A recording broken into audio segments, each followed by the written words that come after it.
پہ چلائی، اس ماہ میں جبریل سے نوحہ یہ سنا ہے، ماہ محمد کے نوازے کا بپا ہے، یہ ماہ محرم ہے، یہ ایام ازار ہے، ماہ محمد کے نوازے کا بپا ہے، عاشور کا دن بھول نہ پائے گا زمانہ، لوٹا گیا اس روز محمد کا گھرانہ، اس روز سے دنیا میں بچھی فرش ازاں ہے، ماتم محمد کے نوازے کا بپا ہے، یہ ماہ محرم ہے، یہ ایام ازاں ہے، ماتم محمد کے نوازے کا بپا ہے۔ جب ظہر تک حسین 72 کو رو چکے، اکبر کو رو چکے، علی اصغر کو رو چکے، ایک دوپہر میں باوفا لشکر کو رو چکے، پھر فوج بد نصب سے مخاطب ہوئے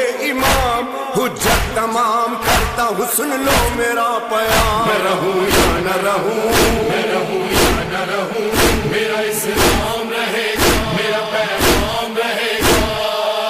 اعوذ باللہ من الشیطان اللعین الرجیم، بسم اللہ الرحمن الرحیم، الحمدللہ رب العالمین، والصلاة والسلام علی اشرف الانبیاء والمرسلین، اما بعد۔ عزیزان گرامی قدر، روزانہ گفتگو ہو رہی ہے شہداء کے متعلق، اور روزانہ ہم ایک شہید پہ گفتگو کرتے ہیں۔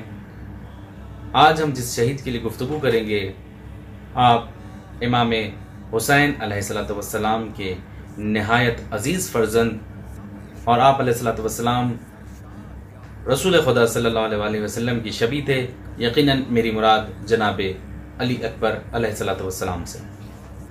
عزیزان گرامی قدر، علی اکبر علیہ السلام کے بارے میں روایات میں موجود ہیں کہ آپ کا چہرہ پیغمبر اکرم صلی اللہ علیہ وسلم سے ملتا تھا۔ آپ جب دنیا میں تشریف لائے تو جناب زینب نے امام حسین علیہ السلام سے سوال کیا کہ میرے بھائی، میرے آقا، کیا آپ کے لیے ممکن ہے کہ یہ بیٹا میرے حوالے کر دیجئے تاکہ میں اس کی پرورش کروں، میں اس کی تربیت کروں۔ عزیزان گرامی قدر، امام حسین علیہ السلام نے جناب زینب کا یہ سوال رد نہیں فرمایا، اور علی اکبر علیہ السلام کو جناب زینب سلام اللہ علیہا کی آغوش میں دے دیا۔ وقت گزرتا گیا، جناب زینب علی اکبر علیہ السلام کی تربیت کرتی رہیں، یہاں تک کہ علی اکبر علیہ السلام 18 برس کے ہو گئے، اور 18 برس کی عمر میں علی اکبر علیہ السلام اپنے بابا امام حسین علیہ السلام کے ہمراہ کربلا میں اللہ کا دین بچانے کے لیے موجود ہیں۔ عزیزان گرامی قدر، وہ بیٹا کہ جس کا چہرہ رسول خدا سے ملتا ہو، اور امام حسین علیہ السلام کی رسول خدا سے محبت کے بارے میں بہت طویل اور بہت کثیر تعداد میں روایات موجود ہیں، اور امام حسین علیہ السلام کو رسول خدا سے اتنی محبت تھی کہ جب یزیدی لشکر نے یا یزید کے کارندوں نے امام حسین علیہ السلام کے لیے مدینہ کی سرزمین تنگ کر دی، اور جب امام حسین علیہ السلام نے مدینہ سے ہجرت فرمائی تو ایک جملہ فرمایا کہ نانا، میرے لیے مدینہ چھوڑنا بہت مشکل ہے، وہ مدینہ کہ جس گھر میں ہم رہتے ہیں اور آپ کے حرم کا سایہ، آپ کے روزے کا سایہ، یا اس زمانے میں جو گنبد ہوگا آپ کے گنبد کا سایہ ہمارے گھروں پر پڑتا ہے تو ہمیں سکون ملتا ہے۔ عزیزان گرامی قدر، توجہ کیجئے کہ امام حسین علیہ السلام کو رسول کے حرم کے سائے میں بھی سکون ملتا ہے، تو خود رسول خدا سے کتنی محبت ہوگی۔ بہرحال عزیزان گرامی قدر، امام حسین علیہ السلام کا کارواں کربلا پہنچ گیا، شب عاشور گزر گئی اور روز عاشور آیا، اور جب وقت گزرتا گیا ایک مقام ایسا آیا کہ جناب علی اکبر علیہ السلام امام حسین علیہ السلام کی خدمت میں آتے ہیں اور رخصت کی اجازت طلب کرتے ہیں کہ بابا، میں دین خدا کی حمایت میں آپ کی نصرت کے لیے مقتل جانا چاہتا ہوں۔ عزیزان گرامی قدر، کہ میں نے جب آپ کو یہ بتایا کہ رسول خدا کہ روزے کا سایہ امام حسین علیہ السلام کے لیے چھوڑنا مشکل تھا، تو تصور کیجئے کہ جو بیٹا امام حسین علیہ السلام کا، وہ بیٹا کہ جس کا چہرہ رسول خدا کے ساتھ مشابہ ہو یا جس کا چہرہ رسول خدا سے ملتا ہو، اسے کیسے جانے دیا ہوگا؟ وہاں گھر چھوڑنا مشکل ہے اور یہاں بیٹے کو چھوڑنا پڑ رہا ہے، کس لیے؟ کہ صرف اللہ کا دین بچ جائے، رسول خدا صلی اللہ علیہ وسلم کی محنت بچ جائے۔ رسول خدا نے جس محنت اور زحمت کے ساتھ اس دین کو دنیا میں پھیلایا، اس کے بعد مولا کائنات امام حسن نے جس طرح اس دین کا دفاع کیا کہ امام حسین علیہ السلام نے اسی راستے پہ چلتے ہوئے اپنے بیٹے کو، گو کہ بہت مشکل تھا، جانے کے لیے اجازت دے دی، لیکن ایک جملہ میرے امام نے فرمایا کہ بیٹا پہلے اپنی ماں کے پاس جاؤ۔ اب بذات خود علی اکبر کے لیے ایک سوال تھا کہ میں اپنی کون سی ماں کے پاس جاؤں، اور پھر علی اکبر اپنی دونوں ماؤں کے پاس گئے، لیکن سب سے پہلے اپنے پالنے والی ماں یعنی جناب زینب سلام اللہ علیہ کی خدمت میں حاضر ہوتے ہیں اور کہتے ہیں کہ اماں میں رخصت کے لیے جانا چاہتا ہوں۔ اب جناب زینب سلام اللہ علیہ فرماتی ہیں کہ پہلے وقت کے امام سے پوچھو۔ کہا کہ پھوپھی اماں مجھے بابا نے اجازت دے دی ہے۔ عزیزان گرامی قدر، جب جناب زینب نے یہ سنا، اللہ جانے کس طرح اپنے دل کو سنبھالا ہوگا، لیکن خود کو مضبوط کرتے ہوئے کائنات کی اور کربلا کی شیر دل خاتون نے جناب علی اکبر سے فرمایا کہ اکبر بیٹا پہلے اپنی ماں جناب ام لیلہ کے پاس جاؤ اور ان سے اجازت لو۔ کچھ روایتیں ایسی بھی ملتی ہیں، کچھ علماء بیان کرتے ہیں کہ جب علی اکبر علیہ السلام اپنی ماں یعنی جناب ام لیلہ سلام اللہ علیہ کی خدمت میں آتے ہیں اور سوال کرتے ہیں کہ اماں کیا میں جنگ کے لیے جا سکتا ہوں، مجھے آپ کی طرف سے اجازت ہے؟ تو علماء فرماتے ہیں کہ اس وقت جناب لیلہ خود دعا میں مشغول تھیں کہ پروردگار اب ہم کربلا میں موجود ہیں، اس وقت کوئی وقت ایسا نہیں ہے کہ میری دعا قبول ہو جائے، لیکن مجھے تیری ذات پہ یقین ہے۔ اب وہ دعا کیا تھی کہ جناب ام لیلہ اکثر یہ دعا کیا کرتی تھیں کہ میرا بیٹا اکبر مجھ سے کچھ مانگے۔ اللہ اکبر۔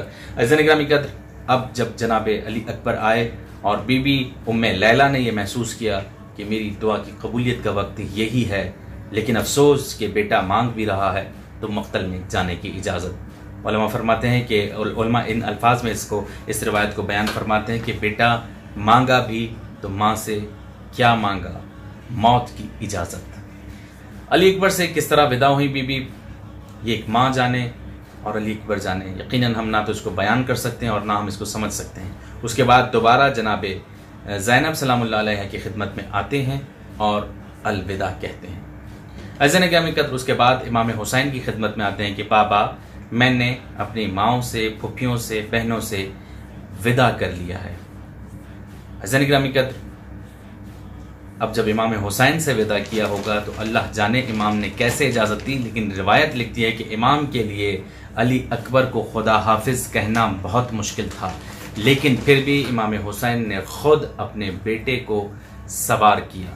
سوار کرنے سے پہلے ایک روایت اور ملتی ہے کہ جب بیبیوں کے خیمے سے، میں اس طرف آپ کا اشارہ کر دوں کہ جب بیبیوں کے خیموں سے علی اکبر وداع کر کے نکل رہے تھے، سب کو آخری سلام کیا، تو ایک روایت اس طرح کی بھی ملتی ہے کہ جب خیمے کا پردہ ہٹا کر باہر آنا چاہتے تھے تو علی اکبر نے محسوس کیا کہ ان کا دامن کہیں الجھ گیا ہے۔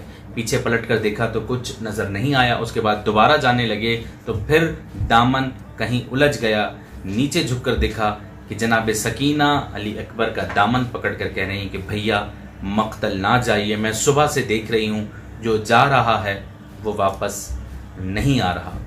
عزیزان گرامی قدر، جب علی اکبر کو امام حسین نے سوار کیا اور علی اکبر جانے لگے، روایت کے عجیب جملے ہیں کہ امام حسین علیہ السلام بھی علی اکبر کے پیچھے پیچھے جا رہے تھے اور کہتے تھے بیٹا ایک دفعہ ذرا مڑ کر دیکھنا یا ایک دفعہ پھر گلے لگا لینا۔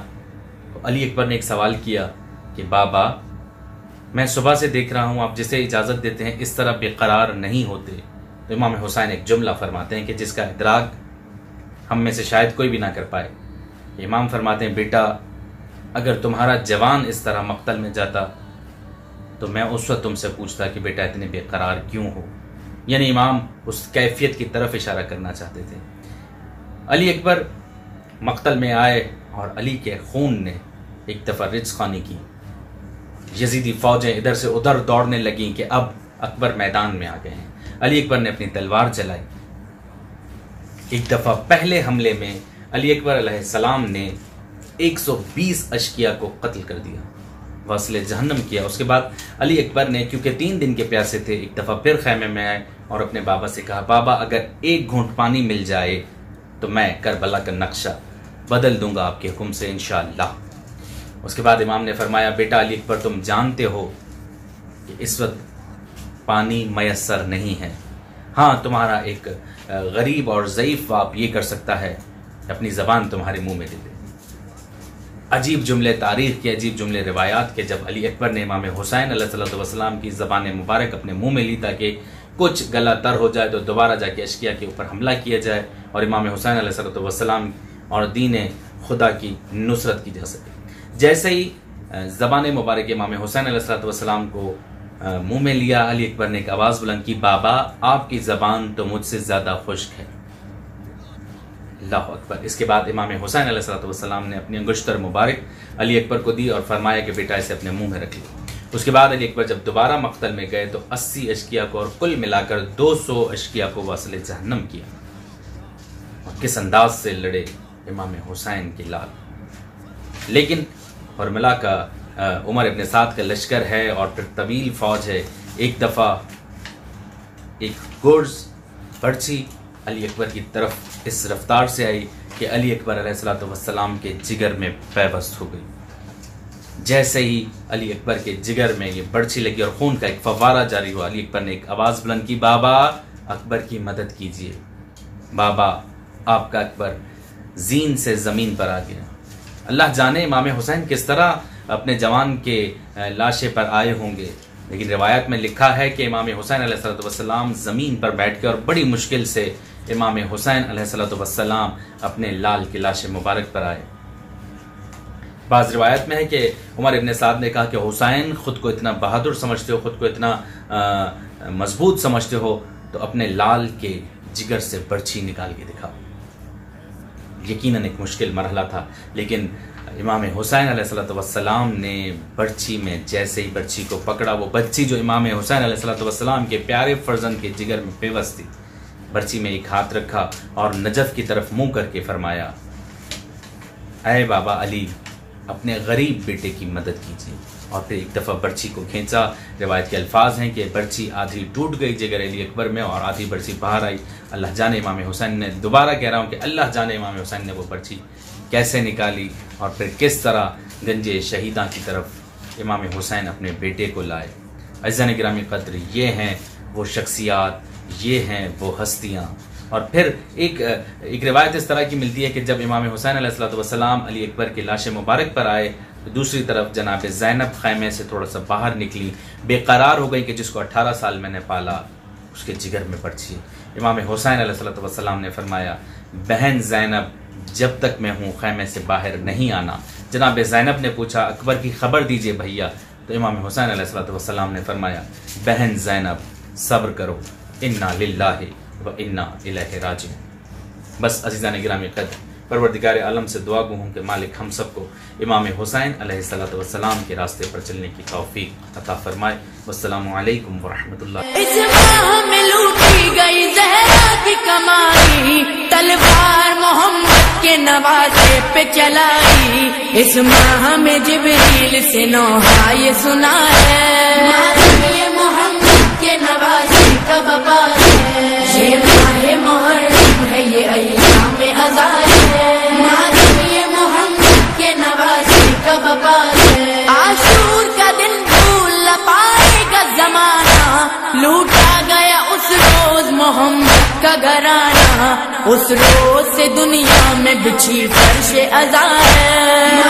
یہ محمد کے نوازے کا وبال